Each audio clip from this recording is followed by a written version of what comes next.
Good morning students. So financial management chapter ಏನು complete ಆಗಿತ್ತು, ಅದಕ್ಕೆ ರಿಲೇಟೆಡ್ ಆಗಿ 1 ಮಾರ್ಕ್ ಕ್ವೆಶನ್ಸನ್ನು ನಾನು ನಿಮ್ಗೆ ಸೆಂಡ್ ಮಾಡಿದ್ದೆ. ಕೆಲವೊಬ್ರು ಆನ್ಸರ್ ಮಾಡಿದ್ದೀರಾ, ಇನ್ನು ಕೆಲವೊಬ್ಬರು ಯಾವುದೇ ಫೋಟೋ ಸೆಂಡ್ ಮಾಡಿಲ್ಲ. ಇನ್ ಕೇಸ್ ಆ್ಯಂಡ್ ಕೆಲವೊಬ್ಬರು ಸೆಂಡ್ ಮಾಡಿರೋ ಆನ್ಸರಲ್ಲಿ 1 or 2 ಕ್ವೆಶನ್ಸು ರಾಂಗ್ ಇತ್ತು ಆನ್ಸರು. ಸೊ ಅದನ್ನು ಕರೆಕ್ಟ್ ಮಾಡಿದ್ದೀನಿ. ಸೊ ಇವತ್ತು ಅದಕ್ಕೆ ಆನ್ಸರು ಕೂಡ ಪ್ರೊವೈಡ್ ಮಾಡ್ತೀನಿ. ಜಸ್ಟ್ ಡಿಸ್ಕಸ್ ಮಾಡ್ಬಿಡೋಣ. 1 ಮಾರ್ಕ್ಸ್ ಕ್ವೆಶನ್ ನಿಮ್ಗೇನು ಸೆಂಡ್ ಮಾಡಿದ್ದೆ ಅದಕ್ಕೆ ಯಾವುದ್ಯಾವುದು ಆನ್ಸರ್ ಅಂತ. So first question, what is business finance ಅಂತ. ಬಿಸ್ನೆಸ್ ಫೈನಾನ್ಸ್ ಅಂದರೆ ಏನು ಅಂದ್ಬಿಟ್ಟು ಕೆಲವ್ರು ಏನು ಮಾಡಿದ್ದೀರಾ ಅಂತ ಅಂದರೆ ಆ ಫೈನಾನ್ಷಿಯಲ್ ಮ್ಯಾನೇಜ್ಮೆಂಟಿನ ಮೀನಿಂಗ್ ಬರೆದಿದ್ರ. ಅದಲ್ಲ, ಬಿಸ್ನೆಸ್ ಫೈನಾನ್ಸ್ ಅಂದರೆ ಸಿಂಪಲಾಗಿ ಅಲ್ಲಿ ಎಷ್ಟು ಹೇಳೋದು, ಬಿಸ್ನೆಸ್ ಫೈನಾನ್ಸ್ ಅಂತ. ಬಿಸ್ನೆಸ್ ಮಾಡೋದಕ್ಕೆ ಬೇಕಾದಂಥ ಫೈನಾನ್ಸ್ ಉಂಟು. ಸಿಂಪಲಾಗಿ ಬರೆಯೋದು ಆನ್ಸರ್ ಏನಂದರೆ the finance required to start the business. Answer ಏನಂದರೆ the finance required to start the business ಅಂದ್ಬಿಟ್ಟು. ನಮ್ಮ ಬಿಸ್ನೆಸ್ಸನ್ನು ಸ್ಟಾರ್ಟ್ ಮಾಡೋದಕ್ಕೆ ಬೇಕಾದಂಥ ಫೈನಾನ್ಸ್ಗೆ ನಾವೇನಂತ ಕರಿತೀವಿ, ಬಿಸ್ನೆಸ್ ಫೈನಾನ್ಸ್ ಅಂತ ಕರಿತೀವಿ. ಅದಕ್ಕೆ ಆನ್ಸರ್ ಬರ್ಕೊಂಡಿದೆ. Second one, state the primary objective or aim of financial management. Objective of financial management. So ನಾನು ನಿಮಗೆ 2 ಮಾರ್ಕ್ಸ್ ಕ್ವೆಶನ್ಸ್ ಡಿಸ್ಕಸ್ ಮಾಡಬೇಕಾದ್ರೆ ಹೇಳಿದೆ ಯಾವುದ್ಯಾವುದು ಆಬ್ಜೆಕ್ಟಿವ್ ಅಂತಂದರೆ ಪ್ರಾಫಿಟ್ ಮ್ಯಾಕ್ಸಿಮೈಸೇಷನ್ನು ಮತ್ತು ವೆಲ್ತ್ ಮ್ಯಾಕ್ಸಿಮೈಸೇಷನ್ ಅಂದ್ಬಿಟ್ಟು. ಸೊ ಪ್ರೈಮರಿ ಆಬ್ಜೆಕ್ಟಿವ್ಸು ಅದೆರಡು, ಪ್ರಾಫಿಟ್ ಮ್ಯಾಕ್ಸಿಮೈಸೇಷನು ಮತ್ತು ವೆಲ್ತ್ ಮ್ಯಾಕ್ಸಿಮೈಸೇಷನ್ ಅಂತ. ಪ್ರಾಫಿಟ್ ಮ್ಯಾಕ್ಸಿಮೈಸೇಷನ್ ಅಂದರೆ ನಾವು ಕಂಪನಿ ಅದು ಮಾಡೋ ಪ್ರಾಫಿಟನ್ನು ಇನ್ಕ್ರೀಸ್ ಮಾಡ್ತಕ್ಕಂಥದ್ದು. ವೆಲ್ತ್ ಮ್ಯಾಕ್ಸಿಮೈಸೇಷನ್ ಅಂದರೆ ಮಾರ್ಕೆಟಲ್ಲಿ ಕಂಪನಿಯ ಶೇರ್ ವ್ಯಾಲ್ಯೂನ ಇನ್ಕ್ರೀಸ್ ಮಾಡ್ತಕ್ಕಂಥದ್ದು. ಸೊ ಇದೆರಡರಲ್ಲಿ ಯಾವುದಾದ್ರೂ ಒಂದನ್ನು ಬರೀತಾರೆ. Third one, what do you understand by capital structure. Capital structure ಅಂದರೆ ಏನು? ಸೊ ಇದು ಕೂಡ 2 ಮಾರ್ಕ್ಸ್ ಕ್ವೆಶನ್ ನೋಟ್ಸ್ ಏನು ಮಾಡಿದ್ದೀನಿ, ಇದರಲ್ಲೇ ಆನ್ಸರ್ ಇದೆ. It refers to the mix between owners fund and borrowed fund. So owner fund ಮತ್ತು ಬಾರೋಡ್ ಫಂಡಿನ ಕಾಂಬಿನೇಷನ್ಗೆ ನಾವೇನಂತ ಕರಿತೀವಿ, ಕ್ಯಾಪಿಟಲ್ ಸ್ಟ್ರಕ್ಚರ್ ಅಂದ್ಬಿಟ್ಟು. ಸೊ ಅದನ್ನು ಹೇಗೆ ಎಕ್ಸ್ಪ್ರೆಸ್ ಮಾಡ್ತೀವಿ ಅಂದರೆ capital structure is equal to equity divided by debt ಅಂದ್ಬಿಟ್ಟು. Next, write the meaning of financial risk. Financial risk ಅಂದರೆ ಏನು ಅಂದ್ಬಿಟ್ಟು. Financial risk refers to the risk of the company not being able to cover its fixed financial cost.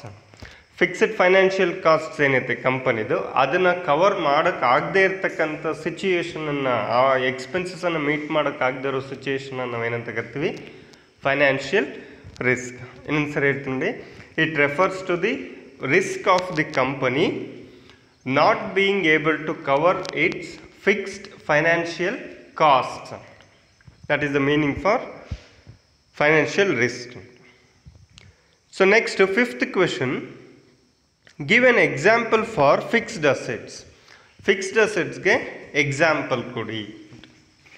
So adake examples land, building, plant, machinery, furniture, vehicles, ಇವella ಏನು fixed ಅಸೆಟ್ಸ್ಗೆ example. ಯಾವುದಾದ್ರು ಒಂದನ್ನು ಬರೆದ್ರೆ ಆಯಿತು. Next, give an example for current assets. Current ಅಸೆಟ್ಸ್ಗೆ examples ಯಾವುದು ಅಂದಿತ್ತು. ಸೊ ಕರೆಂಟ್ ಅಸೆಟ್ಸ್ಗೆ examples stock, bills receivables, cash in hand, cash at bank, investments, ಇದೆಲ್ಲ ಡೆಟಾರ್ಸ್. ಸೊ ಇಷ್ಟರಲ್ಲಿ ನೀವು ಯಾವುದಾದ್ರು ಒಂದನ್ನು ಬರೆದ್ರೆ ಆಯಿತು. ಫಿಕ್ಸ್ಡ್ ಅಸೆಟ್ಸ್ಗೆ ಎಕ್ಸಾಂಪಲ್ಸು ಮತ್ತು ಕರೆಂಟ್ ಅಸೆಟ್ಸ್ಗೆ ಎಕ್ಸಾಂಪಲ್ಸ್. ನಿಮ್ಗೆ ಗೊತ್ತೇ ಇರುತ್ತೆ, ಅದು ಬೇಸಿಕ್ಕು. ಯಾವುದಾದ್ರು ಒಂದನ್ನು ಬರೆದ್ರೆ okay. Next, how do you calculate net working capital. So ಇಲ್ಲಿ ವಾಟ್ ಈಸ್ ವರ್ಕಿಂಗ್ ಕ್ಯಾಪಿಟಲ್ ಅಂತಂದರೆ ಮೀನಿಂಗ್ ಬೇರೆ ಬರುತ್ತೆ. ಅಲ್ಲಿ ಕೇಳ್ತಾ ಇರೋದು how do you calculate the working capital ಅಂತ ಕೇಳೋದು. ವರ್ಕಿಂಗ್ ಕ್ಯಾಪಿಟಲನ್ನು ಹೇಗೆ ಕ್ಯಾಲ್ಕುಲೇಟ್ ಮಾಡ್ತೀರಾ ಅಂದ್ಬಿಟ್ಟು. ಸೊ ವರ್ಕಿಂಗ್ ಕ್ಯಾಪಿಟಲನ್ನು ಕ್ಯಾಲ್ಕುಲೇಟ್ ಮಾಡೋದಕ್ಕೆ ಒಂದು ಫಾರ್ಮುಲಾ ಇದೆ. ಏನದು ಫಾರ್ಮುಲಾ ಅಂತಂದರೆ, ನಾನು ಇಲ್ಲಿ ಬರಿತಾ ಇದ್ದೀನಿ ನೋಡಿ, working capital is equal to current assets minus current liabilities ಅಂದಾಯ್ತಲ್ಲ.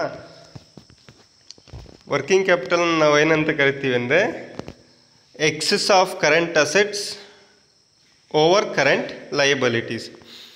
ಒಂದು ಕಂಪನಿಯ ಕರೆಂಟ್ ಅಸೆಟ್ಸ್ ಏನಿದೆ ಅದು ಕರೆಂಟ್ ಲಯಬಿಲಿಟೀಸ್ಗಿನ್ನ ಜಾಸ್ತಿ ಎಷ್ಟಿರುತ್ತೆ ಆ ಡಿಫ್ರೆನ್ಸನ್ನು ನಾವೇನಂತ ಕರಿತೀವಿ ವರ್ಕಿಂಗ್ ಕ್ಯಾಪಿಟಲ್ ಅಂತ. ಫಾರ್ಮುಲಾ ಏನು ಅಂದರೆ working capital is equal to current assets minus current liabilities. This is the formula for calculating the working capital. How do you calculate the working capital ಅಂದರೆ ನೀವು ಆ ಫಾರ್ಮುಲಾ ಬರಬೇಕು. Working capital is equal to current assets minus current liabilities. So ಇದಿಷ್ಟು 1 mark questions and multiple choice questions ಇದ್ದಾವೆ ನೋಡಿ. First one, the cheapest source of finance is. So cheapest source of finance ಯಾವುದು ಅಂದ್ಬಿಟ್ಟು 4 option ಕೊಟ್ಟಿದ್ದಾರೆ, ನೋಡೋಣ ಯಾವುದು ಅಂದ್ಬಿಟ್ಟು.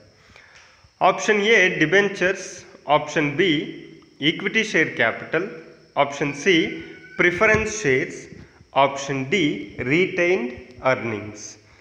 Out of 4ಅಲ್ಲಿ ಚೀಪೆಸ್ಟ್, ಇನ್ನು ಎಲ್ಲನೂ ನಮಗೇನು ಸೋರ್ಸ್ ಆಫ್ ಫೈನಾನ್ಸ್, ಆದರೆ ಇಷ್ಟರಲ್ಲಿ ಚೀಪೆಸ್ಟ್ ಸೋರ್ಸು ಯಾವುದು ಅಂದ್ಬಿಟ್ಟು. ಸೊ ಡಿಬೆಂಚರ್ಸ್ಗೂ ನಮಗೆ ಕಾಸ್ಟ್ ಇನ್ಕರ್ಡ್ ಆಗುತ್ತೆ, ಪ್ರಿಫರೆನ್ಸ್ ಶೇರ್ಸು ಈಕ್ವಿಟಿ ಶೇರ್ಸು ಮತ್ತು ಡಿಬೆಂಚರ್ಸ್ಗೆ ಆಬ್ವಿಯಸ್ಲಿ ಕಾಸ್ಟ್ ಇನ್ಕರ್ಡ್ ಆಗುತ್ತೆ. ಆದರೆ ರಿಟೈನ್ಡ್ ಅರ್ನಿಂಗ್ಸ್ ಇದೆಯಲ್ಲ ಅದಕ್ಕೆ ನಮ್ಗೆ ಯಾವುದೇ ರೀತಿಯಾದಂಥ ಕಾಸ್ಟು ಇನ್ಕರ್ಡ್ ಆಗಲ್ಲ. ಯಾಕೆಂದರೆ ರಿಟೈನ್ಡ್ ಅರ್ನಿಂಗ್ಸ್ ಅಂದರೆ portion of the profit which is retained by the company without distributing to the shareholders. ಬಂದಿರೋ ಪ್ರಾಫಿಟಲ್ಲಿ ಶೇರ್ ಹೋಲ್ಡರ್ಸ್ಗೆ ಡಿಸ್ಟ್ರಿಬ್ಯೂಟ್ ಮಾಡದೆ ಕಂಪನಿಲಿ ಉಳಿಸ್ಕೊಂಡಿರೋ ಅಮೌಂಟನ್ನು ನಾವೇನಂತ ಕರಿತೀವಿ ರಿಟೈನ್ಡ್ ಅರ್ನಿಂಗ್ಸ್. ಇದು ಬೇರೆ ಎಲ್ಲಿಂದನೋ ತಂದಿರೋ ಅಮೌಂಟ್ ಅಲ್ಲ, ಕಂಪನಿ ಅದು ಮಾಡಿರೋ ಪ್ರಾಫಿಟಲ್ಲಿ ಸರ್ಟನ್ ಅಮೌಂಟನ್ನು ಸೇವ್ ಮಾಡ್ತಾ ಇರೋದು. ಸೊ ಅದಕ್ಕೆ ಚೀಪೆಸ್ಟ್ ಸೋರ್ಸ್ ಯಾವುದು ಅಂದರೆ retained earnings. Answer is option D. Next 9th question ಇದೆ ನೋಡಿ. The decision of acquiring a new machine or opening a new branch is an example for. ಅಂದರೆ ಹೊಸ ಮೆಷಿನರಿನ ಪರ್ಚೇಸ್ ಮಾಡೋದು ಅಥವಾ ಹೊಸ ಬ್ರ್ಯಾಂಚನ್ನು ಓಪನ್ ಮಾಡೋದು. ಸೊ ಇದಕ್ಕೆ ಸಂಬಂಧಪಟ್ಟಂಥ ಡಿಸಿಷನನ್ನು ಏನಂತ ಕರಿತೀವಿ, ಯಾವ ಡಿಸಿಷನ್ನಿಗೆ ಬರುತ್ತೆ ಇದು ಅಂದ್ಬಿಟ್ಟು. First one financing decision, second one working capital decision, third one investment decision, fourth none of the above ಅಂದ್ಬಿಟ್ಟು. ಸೊ ಇದಕ್ಕೆ ಮುಂಚೆ ನಾನು ನಿಮ್ಗೆ 3 ಡಿಸಿಷನ್ಸ್ ಹೇಳ್ಬಿಡ್ತೀನಿ ನೋಡಿ. 3 types of financial management decisions ಅಂದ್ಬಿಟ್ಟು. ಯಾವುದೇದಂದರೆ investment decision, financial decision, dividend decision. Investment decision ಅಂದರೆ deciding about the amount invested on different types of assets, means current assets, fixed assets. Current assets ಮೇಲೆ ಎಷ್ಟು invest ಮಾಡಬೇಕು, fixed assets ಮೇಲೆ ಎಷ್ಟು invest ಮಾಡಬೇಕು, ಇದಕ್ಕೆ ಸಂಬಂಧಪಟ್ಟಂಥ ಡಿಸಿಷನ್ನು ಇನ್ವೆಸ್ಟ್ಮೆಂಟ್ ಡಿಸಿಷನ್.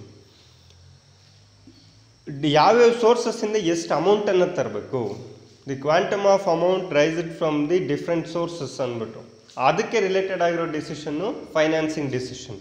ಅಂದರೆ ಈಕ್ವಿಟಿ ಮುಖಾಂತರ ಎಷ್ಟು ತರಬೇಕು, ಡೆಟ್ ಮುಖಾಂತರ ಎಷ್ಟು ತರಬೇಕು.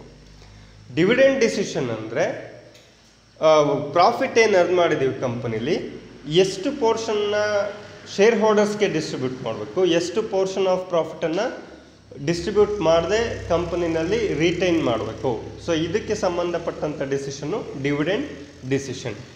ಇಲ್ಲಿ ಕ್ವೆಶನಲ್ಲಿ ಕೇಳಿರೋದು the decision of acquiring a new machine or opening a new branch. ಅಂದರೆ ಒಂದು ಮೆಷಿನರಿನ ಪರ್ಚೇಸ್ ಮಾಡೋ ಡಿಸಿಷನ್ನು. ಮೆಷಿನರಿ ಅಂದರೆ ಫಿಕ್ಸ್ಡ್ ಅಸೆಟ್. ಆ ಫಿಕ್ಸ್ಡ್ ಅಸೆಟನ್ನು ಪರ್ಚೇಸ್ ಮಾಡೋದಕ್ಕೆ ಬೇಕಾದಂಥ ಡಿಸಿಷನ್ಗೆ ಏನಂತ ಕರಿತೀವಿ ಅಂದರೆ ಇನ್ವೆಸ್ಟ್ಮೆಂಟ್ ಡಿಸಿಷನ್. ಇನ್ವೆಸ್ಟ್ಮೆಂಟ್ ಡಿಸಿಷನ್ ಅಂದರೆ ಕರೆಂಟ್ ಅಸೆಟ್ಸ್ ಮೇಲೆ ಎಷ್ಟು ಇನ್ವೆಸ್ಟ್ ಮಾಡಬೇಕು, ಫಿಕ್ಸ್ಡ್ ಅಸೆಟ್ಸ್ ಮೇಲೆ ಎಷ್ಟು ಇನ್ವೆಸ್ಟ್ ಮಾಡಬೇಕು, ಅದನ್ನು ಡಿಸೈಡ್ ಮಾಡೋದಕ್ಕೆ ಇನ್ವೆಸ್ಟ್ಮೆಂಟ್ ಡಿಸಿಷನ್ ಅಂದ್ಬಿಟ್ಟು. ಸೊ ಆನ್ಸರ್ ಬಂದು investment decision, that means option C. Next 10th question.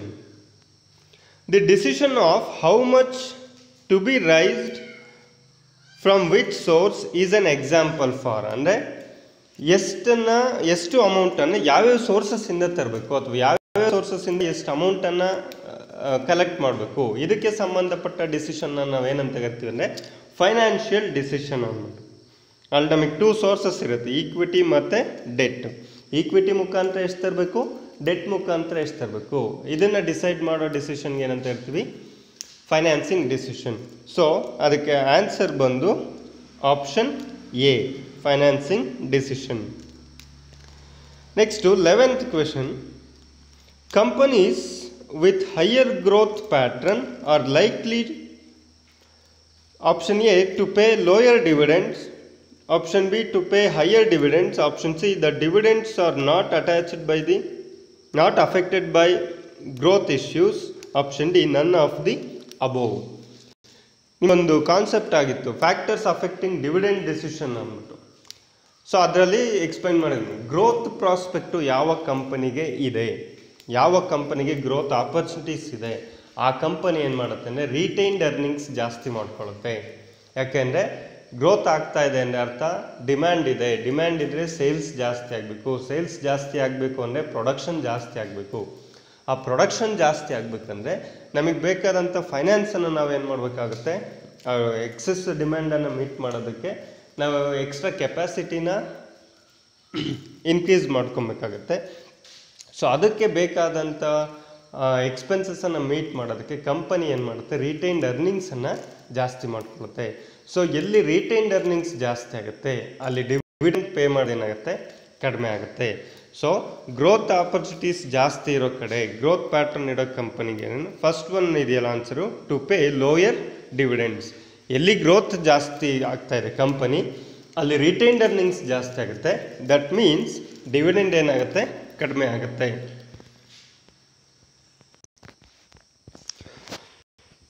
So option A is the right answer. Next 12th question. Current assets are those assets which get converted into cash. And current assets anna navenante which the assets which can be easily converted into cash. ಯಾವ assets ಅನ್ನು ನಾವು cash ಆಗಿ convert ಮಾಡಬಹುದು ಆ assets ಅನ್ನು ನಾವೇನಂತ ಕರಿತೀವಿ, current assets ಅಂತ ಕರಿತೀವಿ. ಸೊ ಆದರೆ ಕನ್ವರ್ಷನ್ನು ಎಷ್ಟು ದಿನದಲ್ಲಿ ಆಗುತ್ತೆ ಅಂದ್ಬಿಟ್ಟು ಅದಕ್ಕೆ ಆಪ್ಷನ್ ಇದೆ ನೋಡಿ, within 6 months, option B within 1 year, option C between 1 to 3 years, option D between 3 and 5 years. So current ಅಸೆಟ್ಸನ್ನು ಕ್ಯಾಶ್ ಆಗಿ ಕನ್ವರ್ಟ್ ಮಾಡೋದು ಯಾವ ಪೀರಿಯಡಲ್ಲಿ ಅಂದ್ಬಿಟ್ಟು. ಸೊ ಅದಕ್ಕೆ answer option B within 1 year. So within 1 year ಯಾವ ಅಸೆಟ್ಸನ್ನು ನಾವು ಕ್ಯಾಶ್ ಆಗಿ ಕನ್ವರ್ಟ್ ಮಾಡಬಹುದು ಅದಕ್ಕೆ ನಾವೇನಂತ ಹೇಳ್ತೀವಿ, ಕರೆಂಟ್ ಅಸೆಟ್ಸ್ ಅಂದ್ಬಿಟ್ಟು. At last question, the fixed asset should be financed through, and fixed assets ಗೆ ಫೈನಾನ್ಸ್ ಆಗೋದು ಯಾವ ಟರ್ಮಿಂದ ಅಂದ್ಬಿಟ್ಟು. Option A long term liability, option B short term liability, option C a mix of long and short term liabilities, option D none of the above. Current ಅಸೆಟ್ಸ್ಗೆ finance ಮಾಡೋದು short term ಲಯಬಿಲಿಟಿಯಿಂದ, ಆದರೆ fixed assets ಅಂದರೆ meaning ಏನು, the assets which have long life. ಯಾವ ಅಸೆಟ್ಸ್ಗೆ long life ಇರುತ್ತೆ ಆ ಅಸೆಟ್ಸ್ಗೆ ಫಿಕ್ಸ್ಡ್ ಅಸೆಟ್ಸ್ ಅಂತ ಕರಿತೀವಿ. ಆ ರೀತಿ ಫಿಕ್ಸ್ಡ್ ಅಸೆಟ್ಸ್ಗೆ ಫೈನಾನ್ಸ್ ಮಾಡೋದು through long term liability. That means answer option A ಅದಾಯ್ತಲ್ಲ. ಸೊ ಇದಿಷ್ಟು 1 mark ಕ್ವೆಶನ್ಸು. ಯಾರು ಬರ್ದಿಲ್ಲ ನನಗೆ ಅಸೈನ್ ಕಳಿಸಿಲ್ಲ, ಅದು ನೀಟಾಗಿ ಇದೊಂದು ಕಡೆ ನೋಟ್ಸಲ್ಲಿ ಬರೆದಿಟ್ಕೊಂಬಿಟ್ಟು ನನಗೊಂದು ಪಿಕ್ಕನ್ನು ಕಳಿಸಿ. ಸೊ ಇಲ್ಲಿಗೆ ಫೈನಾನ್ಷಿಯಲ್ ಮ್ಯಾನೇಜ್ಮೆಂಟ್ ಒಂದು ಚಾಪ್ಟರ್ ಕಂಪ್ಲೀಟ್ ಆಯಿತು. ನಿಮಗೆ ಇನ್ನು 3 ಚಾಪ್ಟರ್ಸ್ ಇದೆ. ನೆಕ್ಸ್ಟ್ ಚಾಪ್ಟರು ಫೈನಾನ್ಷಿಯಲ್ ಮಾರ್ಕೆಟ್, ಅದಾದಮೇಲೆ ಮಾರ್ಕೆಟಿಂಗ್ ಆ್ಯಂಡ್ ಕನ್ಸ್ಯೂಮರ್ ಪ್ರೊಟೆಕ್ಷನ್. ಈ 3 ಚಾಪ್ಟರ್ಸು ಕಂಪ್ಲೀಟ್ ಆದಮೇಲೆ ನಾವು ಅಕೌಂಟ್ಸನ್ನು ಸ್ಟಾರ್ಟ್ ಮಾಡೋಣ. ಸೊ ನೆಕ್ಸ್ಟ್ ಕ್ಲಾಸಲ್ಲಿ ಫೈನಾನ್ಷಿಯಲ್ ಮಾರ್ಕೆಟ್ ಅನ್ನೋ ಚಾಪ್ಟರ್ನ ಸ್ಟಾರ್ಟ್ ಮಾಡೋಣ.